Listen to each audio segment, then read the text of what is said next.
So what I've come to realize is what football fans think rigging is, or when there are claims of a team or a player being favoured.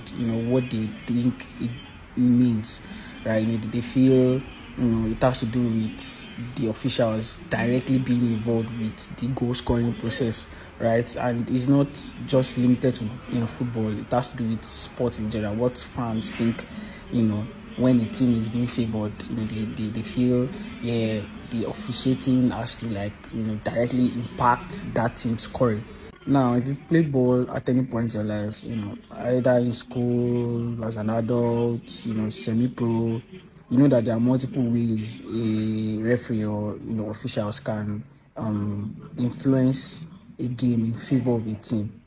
Things like 50-50 fouls, not giving obvious yellow cards, so that a team or a group of players can keep the aggressiveness high, right? Or you don't give them yellow cards so it doesn't impact them in the next stage.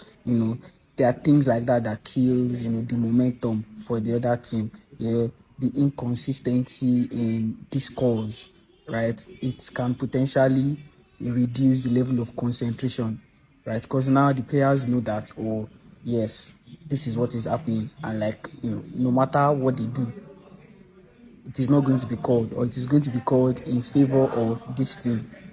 You get? Now, this and more have happened in favor of Argentina so far in this tournament. Now, the game against Egypt, the second goal that was disallowed, personally, I do not feel that was a clear and obvious error that needed the VAR to intervene. Now, if you're intervening for that, right, the challenge against Salah in the penalty box that led to Argentina scoring their third goal was also a foul.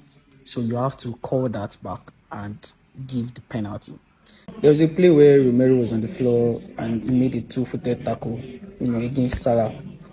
But it was given as a free kick, but by all ramifications, that warranted at least a booking. He was not booked.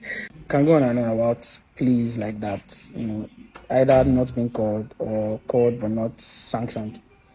When you look at all of this in the grand scheme of things, it gives people the idea that certain players or certain teams are being favored or officiated differently, right? So